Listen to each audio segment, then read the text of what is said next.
You're not on the list. My brother said that to me. At his own wedding.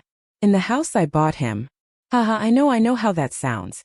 I know you're sitting there thinking. Did she just say what I think she said? Yes, I did. That one sentence cost him $770,000. Cost my father a daughter. And it cost me the last shred of hope I'd been carrying around like a stone in my chest for 17 years. The hope that my family would ever see me as one of them. But here's what none of them knew.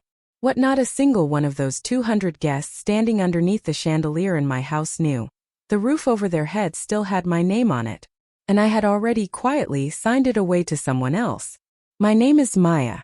I'm 31 years old. And this is the story of how I lost a family, and finally found myself. Please subscribe and like this video and listen to my story till the end and let me know which city you're listening from.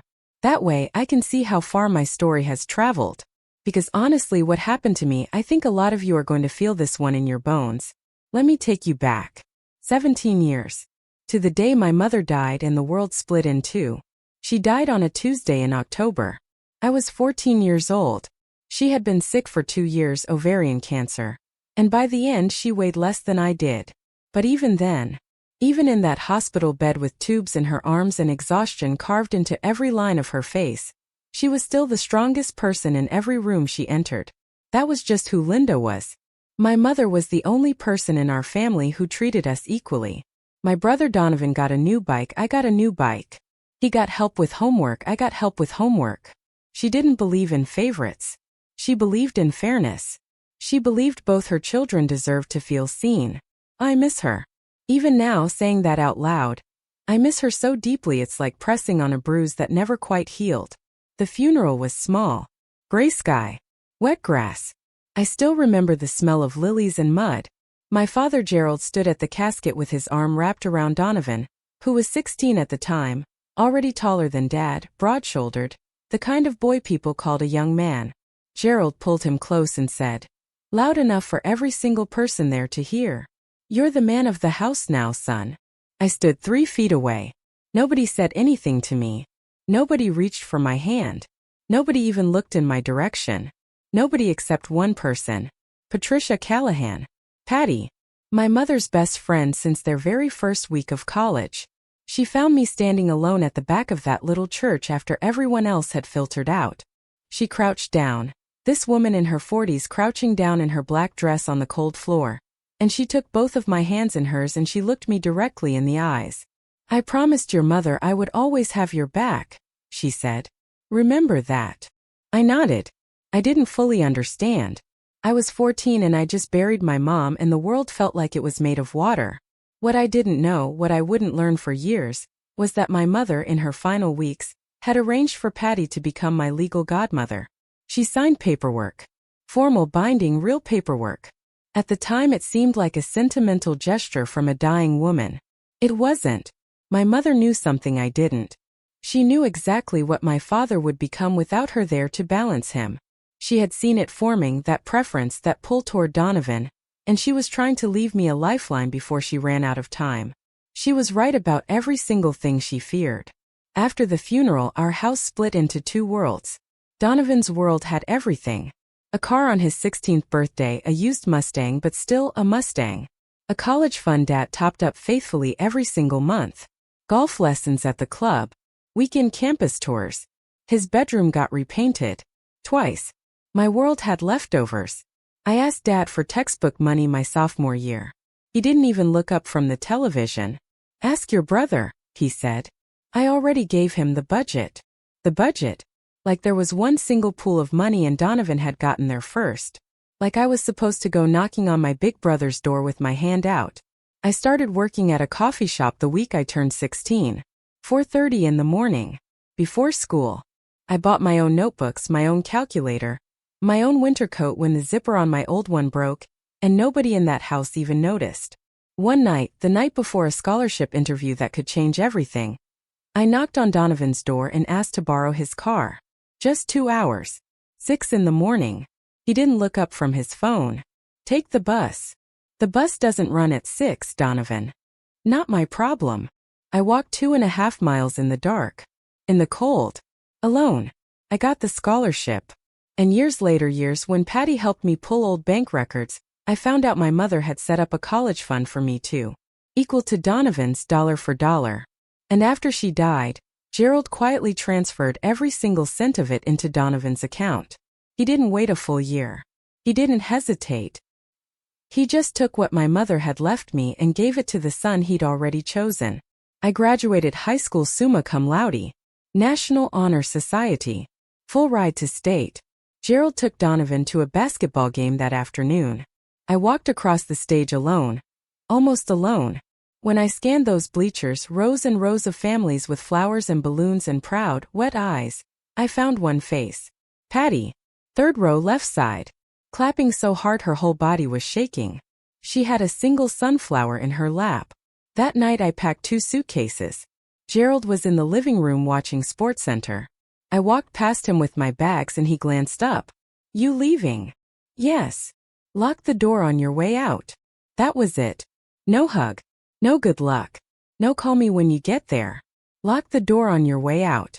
I rented a room above a laundromat 40 minutes away and I worked 2 jobs and I slept 4 hours on good nights and I studied in between. Patty offered to help me financially. She sat me down at her kitchen table with a checkbook and said, "Your mother left something with me, Maya. Let me use it." "No," I told her. "I need to do this myself. If I take your money, I'll never know if I can stand on my own." She put the checkbook away. She didn't argue. She just nodded and said very softly, "You sound just like your mother." I got my real estate license at 22. My first sale at 23. My first 6-figure year at 26. And 10 years after I locked that door behind me, I was standing in front of a house worth $770,000. And I was about to make the biggest mistake of my life. Because I signed my name on that deed, but not for me. Stay with me. Because what happened next is where everything begins to unravel, and trust me, you are not going to believe where this goes. Before I go on, I need to ask you something. Have you ever given someone everything hoping they'd finally see you? Drop a yes or a no in the comments right now. And tell me where you're watching from. I want to know how far this story has traveled. The call came on a Wednesday. I hadn't heard from Gerald in almost 3 years. No birthday calls. No holiday texts. No, "How are you, Maya?" Nothing. Silence like a closed door. Then out of nowhere, "Maya, it's your father." He didn't ask how I was. He didn't ask about my career, my health, my life. He got straight to his point. "Your brother needs a place. He's getting serious with a girl from a good family. He can't be renting some apartment. Help him out. Not would you consider. Not if you're able. Just help him out." Like I was a handyman and a faucet was leaking. I was 29 years old. I had closed over 40 real estate deals that year. I had savings and a reputation and a life I had built with my bare hands and absolutely no help from the man on the other end of that phone. And still, some soft, wounded part of me thought maybe this time, maybe if I do this they'll finally see me. Maybe if I give enough I'll finally be enough. Oh Maya. Honey. No.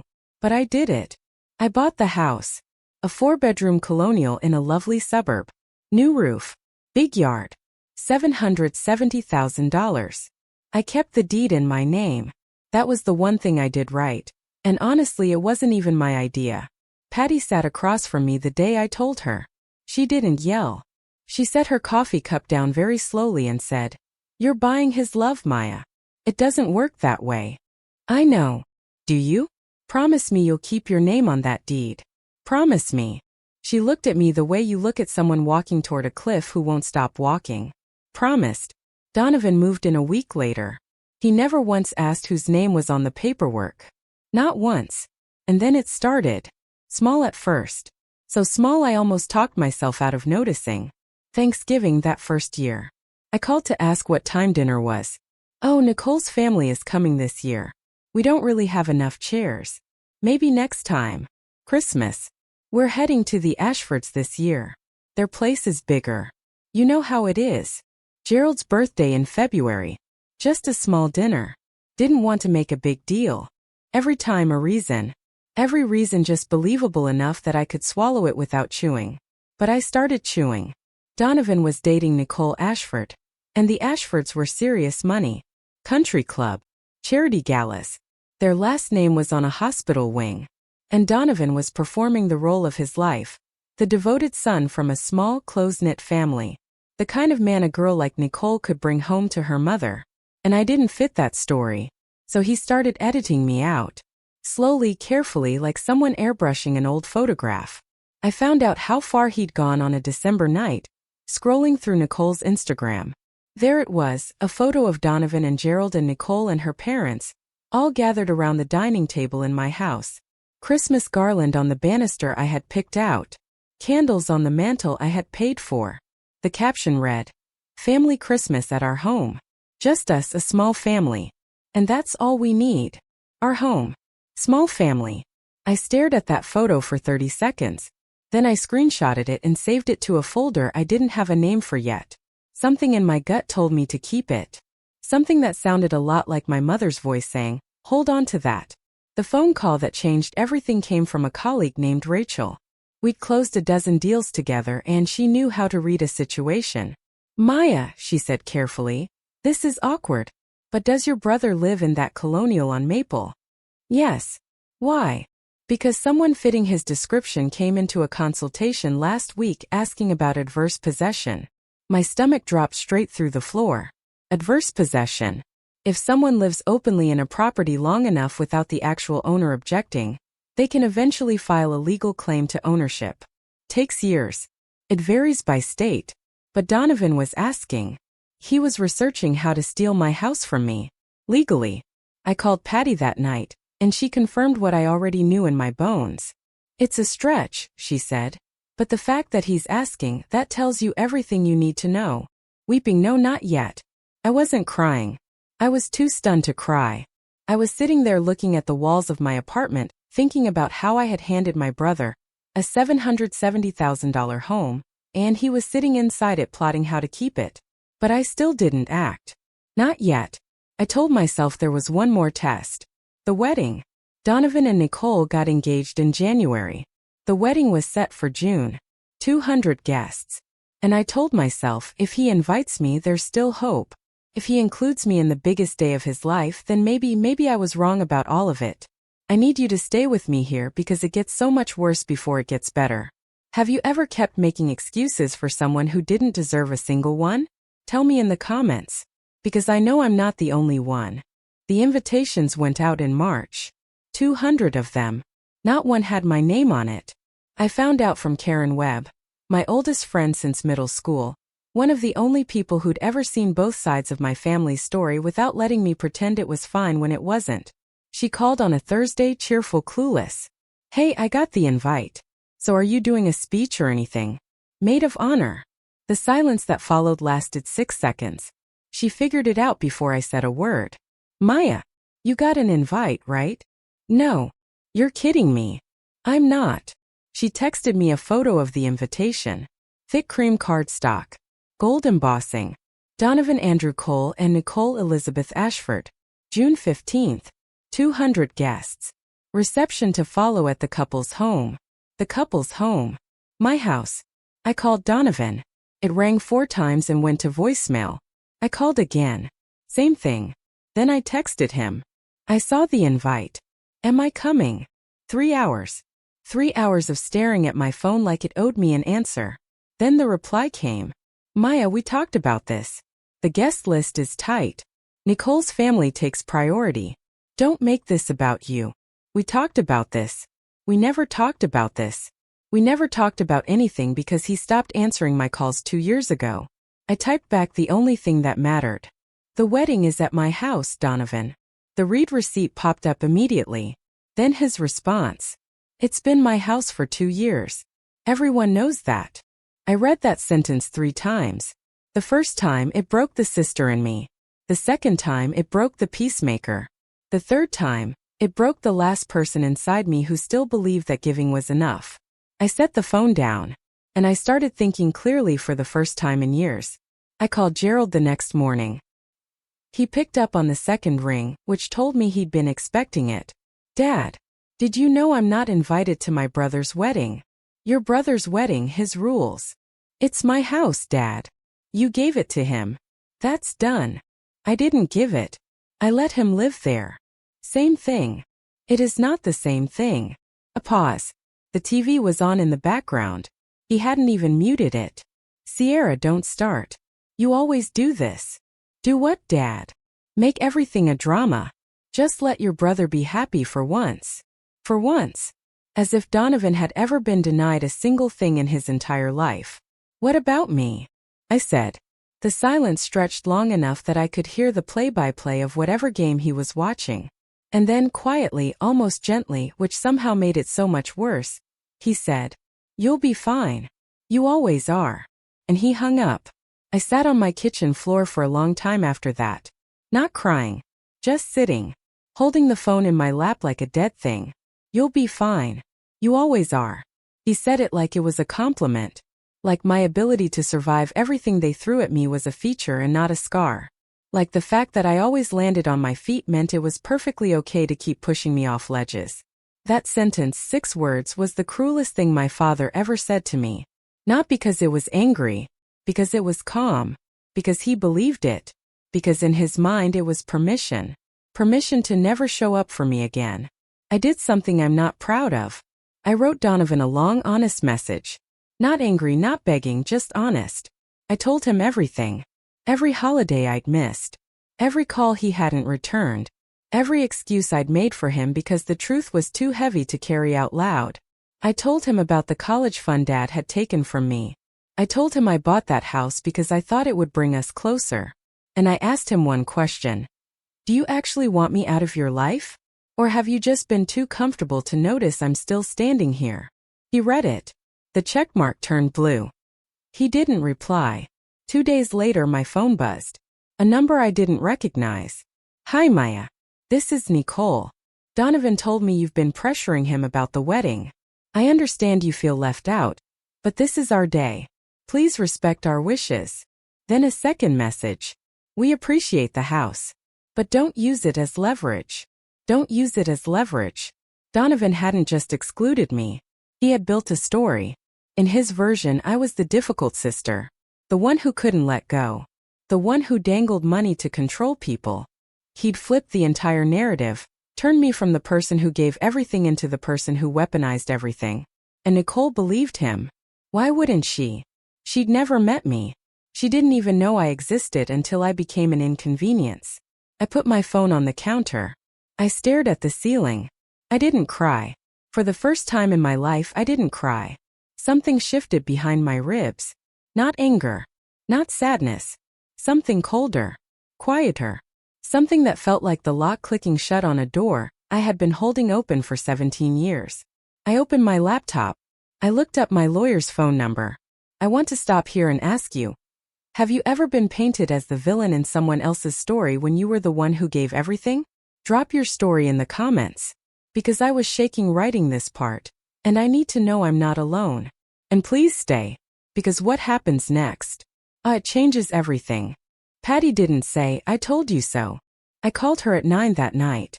I told her everything, the invitation, the texts, Gerald's 6 words, Nicole's messages, the adverse possession inquiry. Everything. I think I've been a fool, Patty. She was quiet for a moment. You weren't a fool. You were a daughter who loved her family. That's not a weakness, Maya. That's who your mother raised. I pressed my fist against my mouth to hold myself steady.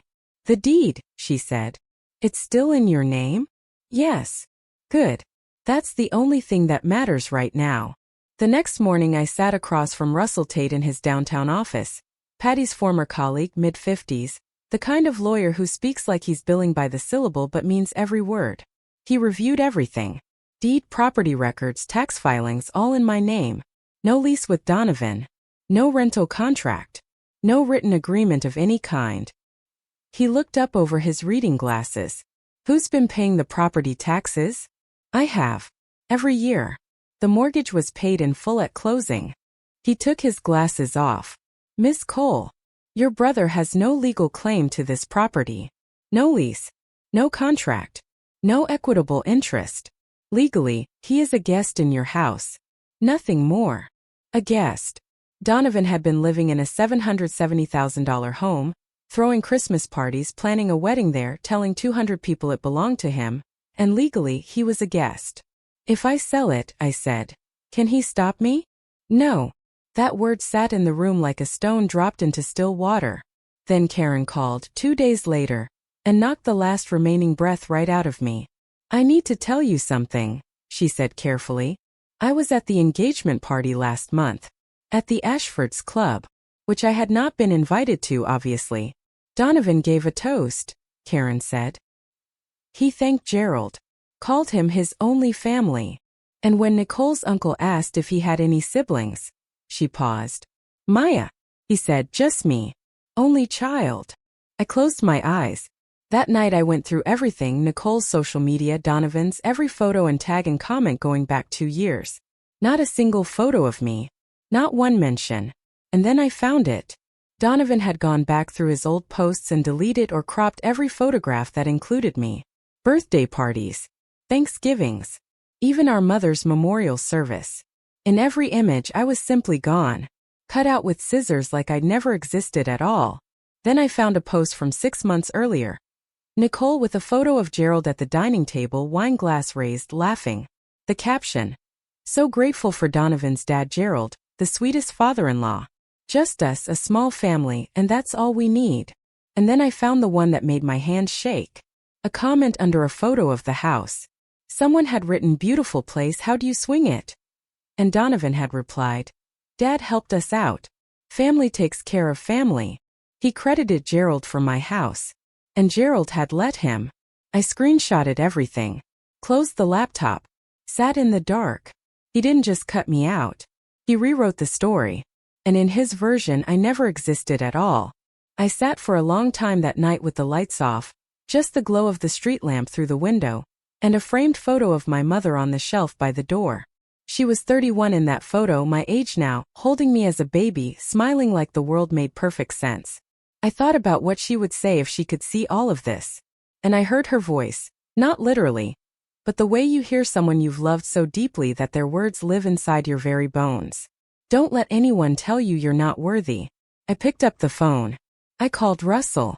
List the house. A pause. You're sure? Once it's done. I'm sure.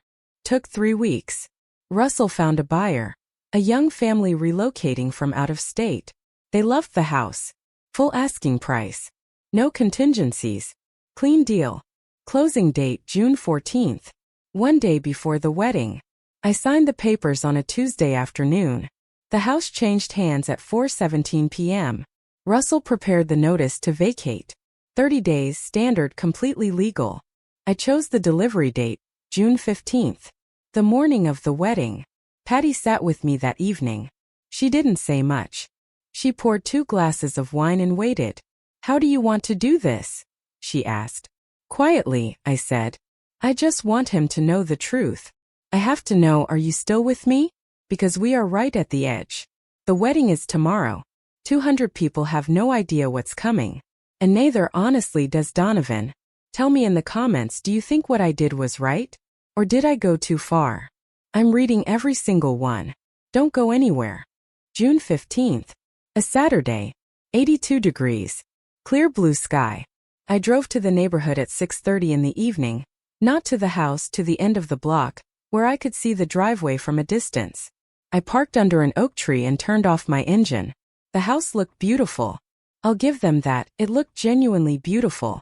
White lights strung along the fence, lanterns lining the walkway, cars packed along the entire street.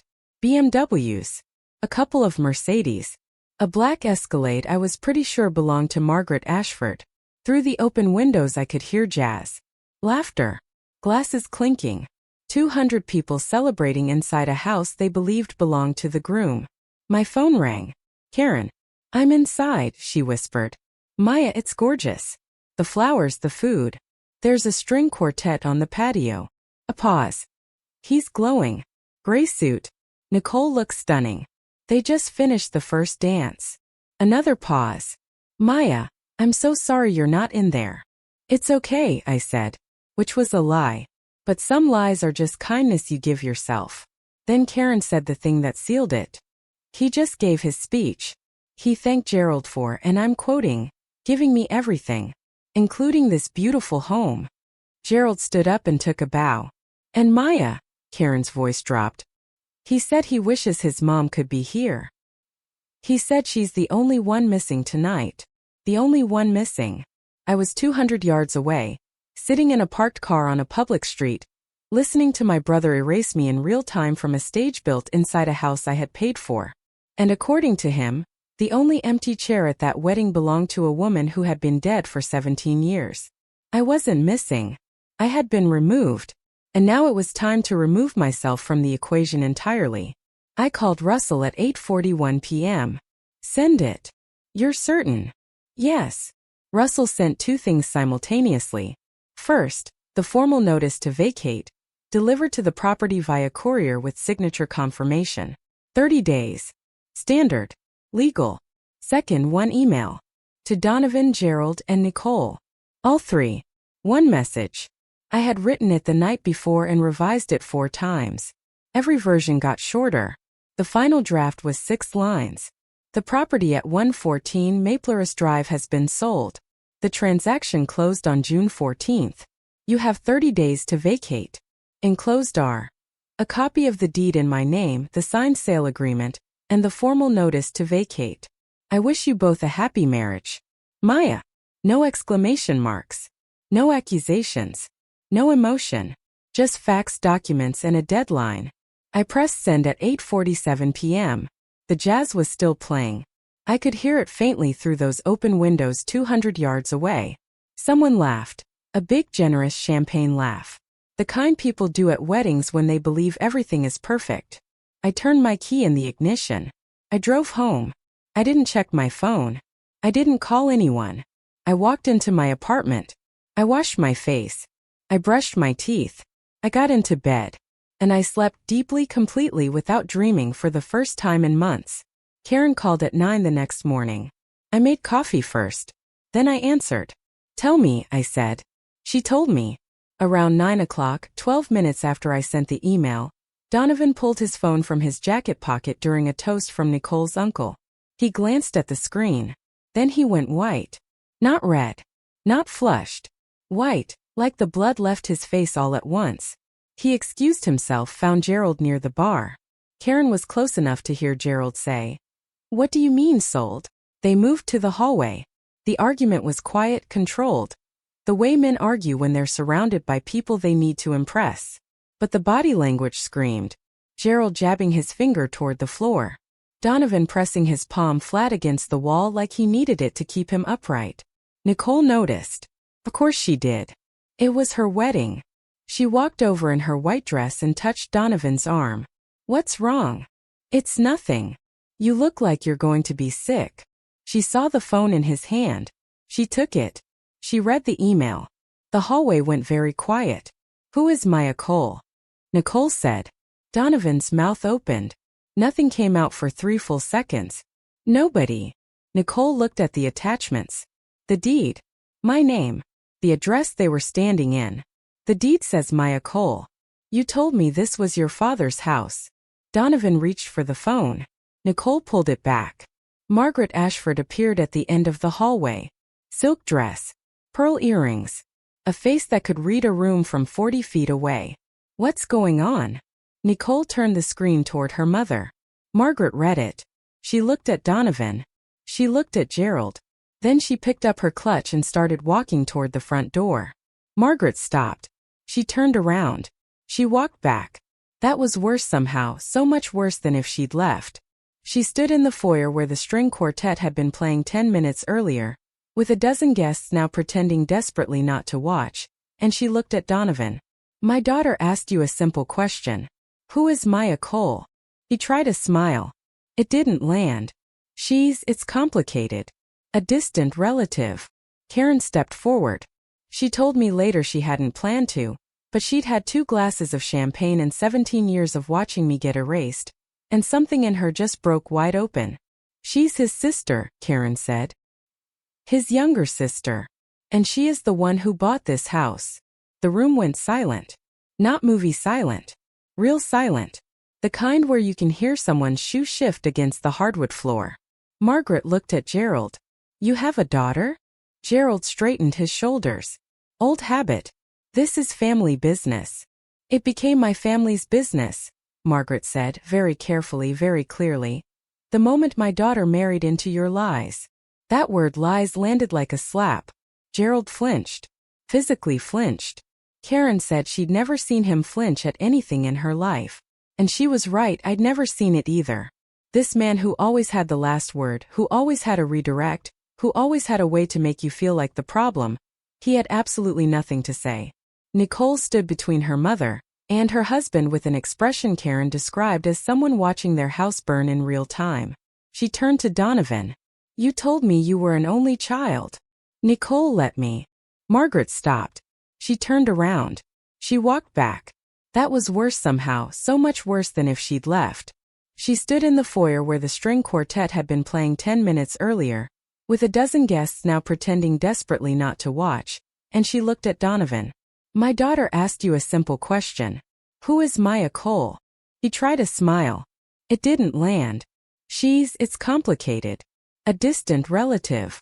Karen stepped forward. She told me later she hadn't planned to, but she'd had 2 glasses of champagne and 17 years of watching me get erased, and something in her just broke wide open. She's his sister, Karen said. His younger sister.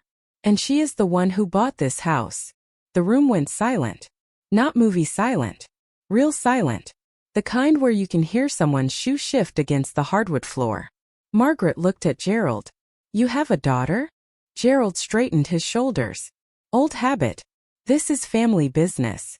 It became my family's business, Margaret said, very carefully, very clearly. The moment my daughter married into your lies. That word lies landed like a slap. Gerald flinched. Physically flinched. Karen said she'd never seen him flinch at anything in her life. And she was right, I'd never seen it either. This man who always had the last word, who always had a redirect, who always had a way to make you feel like the problem, he had absolutely nothing to say. Nicole stood between her mother and her husband with an expression Karen described as someone watching their house burn in real time. She turned to Donovan. You told me you were an only child. Nicole let me. You told me your father bought this house. It's not what it. What else did you lie about? That question hung in the air like smoke. Not just about the house. Not just about me. About everything. The entire foundation of their marriage, 1 day old, cracking open in front of 200 people. Donovan's face went through 3 stages. First, denial. He pointed at Karen. She doesn't know what she's talking about. She's Maya's friend. She's biased. Karen didn't flinch. I went to high school with both of you, Donovan. I was at your mother's funeral. I watched you eat dinner at Maya's table for 16 years. Second, deflection. He turned to the room, to the guests, to anyone who would listen. Maya has always been like this. She's jealous. She's trying to ruin my wedding because she can't stand to see me happy. Margaret's voice cut straight through. She didn't come to your wedding, Donovan. You didn't let her. Third, collapse. Donovan looked at Gerald the way a child looks at a parent when the teacher has caught them cheating. Help me fix this. Gerald didn't move. His mouth was a thin line. His hands were in his pockets. For the first time, according to Karen, Gerald Mercer had absolutely nothing to say. Nicole stood from the chair someone had brought her. She smoothed the front of her dress. She didn't yell. She didn't cry. She said very quietly, I need air. She walked outside. 2 bridesmaids followed. Then her aunt. Then her cousin. Then Margaret, who paused at the door and looked back at Gerald with an expression Karen described as the end of something. The DJ had stopped the music 20 minutes earlier. Nobody asked him to restart it. Donovan stood alone in the foyer. Guests filed past him in small murmuring groups, collecting coats, purses. Nobody said goodbye. The last car left at 11:14 p.m. Gerald called me at 7 the next morning. I let it ring twice. Then I picked up. What did you do? His voice was low, shaking, not with grief, with rage. I sold my house, Dad. You ruined your brother's wedding. No. I sold my property. That's my legal right. You need to fix this. Call the buyer. Undo it. It's done, Dad. It's not my house anymore. You did this to hurt him. I set my coffee cup down. No. I did this because he erased me. You both did. Silence. Your mother, he said slowly, would be ashamed of you. There it was. The trump card. The invocation of a dead woman who couldn't speak for herself, used by the man who had broken every promise he ever made to her. My voice did not shake. I want that on record. It did not shake and it did not rise. Mom would be ashamed of what you did to her daughter. 5 seconds. 10. Don't call me again, Maya. I wasn't planning to, Dad. He hung up. I sat there. The coffee got cold.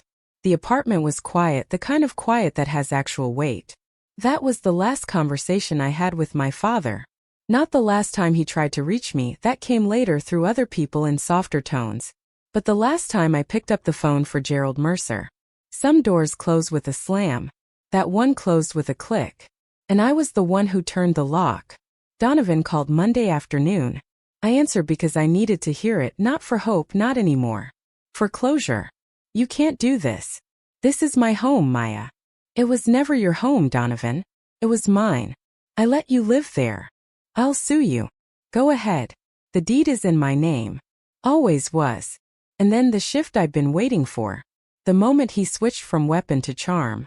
Maya, come on. His voice dropped. Softer. Almost warm. We're family. I know things haven't been perfect. But we can work this out. I'll talk to Nicole. We'll have you over for dinner. You told your wife I don't exist. The sentence sat between us like a wall. I can explain. You don't need to. I understand perfectly. Nicole's furious. Her mom won't return my calls. If you could just what?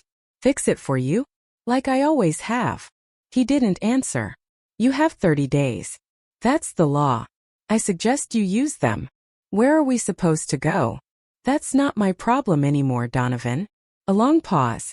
And then, quietly, and this was the part that almost got to me, he said, I'm sorry. 2 words. 17 years late. Sorry for what? I asked. He couldn't answer. He literally could not name the thing he was sorry for. Because naming it would mean admitting it happened. And admitting it happened would mean he wasn't the victim. Goodbye, Donovan. I hung up. My hand was steady. My chest ached weeping, but my hand was steady, and that mattered more than anything. Donovan hired a lawyer. His attorney reportedly reviewed the documents for about 15 minutes before delivering the verdict. You have no case. She owned the property. There was no lease, no rental agreement, no written arrangement of any kind. You have no legal standing. He had lived in my house for 2 years. Decorated it. Hosted holidays in it. Planned his wedding in it. Told 200 people it was his. And legally he had nothing. Not a single piece of paper with his name on it. Because it never occurred to him that the sister he had erased might one day need proof that she existed. The story traveled everywhere within a week, through every social circle Donovan and Gerald had spent years carefully building. The country club. The neighborhood. Gerald's golf foursome. Nicole's sorority sisters. Every retelling ended the same way. A low whistle or a slow shake of the head. Margaret Ashford told her book club. Her reported words. If he lied about having a sister, what else is he hiding? One of Gerald's golf friends, a retired judge named Walter, said it to his face over lunch. You froze out your own daughter, Jerry. The one who bought the boy his house. Gerald left the restaurant before the check came. As for the money, $770,000 is a lot of money. People always want to know if it felt like winning. It didn't. Felt like a refund. I paid off my remaining student loans first. The ones I'd taken out because my college fund had been drained before I ever saw a dollar of it. That felt right. That felt like closing a circle. Then I sat down with Patty and Russell and we built something together. The Linda Cole Foundation.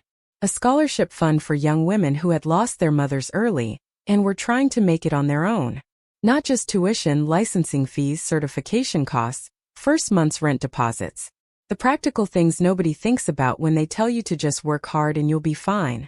I named it after my mother, the woman who saw 17 years into the future and made a plan to protect a daughter she wouldn't live to raise. With what remained, I bought myself a house. Small. 2 bedrooms. A porch. A kitchen window that faces east so the morning light comes in while I drink my coffee. The deed is in my name. Only my name. The day I moved in, I unpacked one box before anything else. Inside was the framed photo of my mother, the one where she's 31, holding me as a baby, smiling like the world makes perfect sense. I set it on the shelf by the front door. So she's the first thing I see when I come home. This time, I said to the empty room, I bought a house for myself. 3 months passed. Donovan and Nicole stayed together. Nicole laid down her terms. Therapy every week, no exceptions, full financial disclosure, and an honest conversation about his family. All of it, no edits. Donovan agreed. He sent me a letter. Handwritten. 2 pages.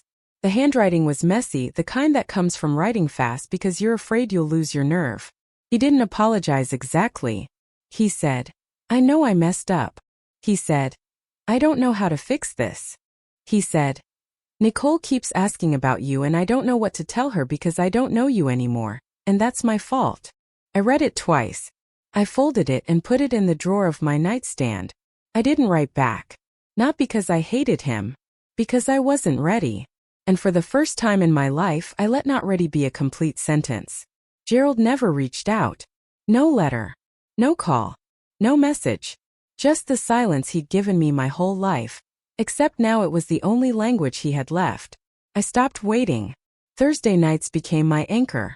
Patty and I had dinner every week. Her place, my place, the Italian spot on Elm where the owner knew our orders by heart. Sometimes Karen joined. Sometimes Russell came with his wife. We ate and we talked and we laughed about things that had nothing to do with the house on Mapler's Drive. This was my family now. Not the one I was born into, the one I had built. And no one at that table ever once made me prove I deserved a chair. I used to think family meant sacrifice.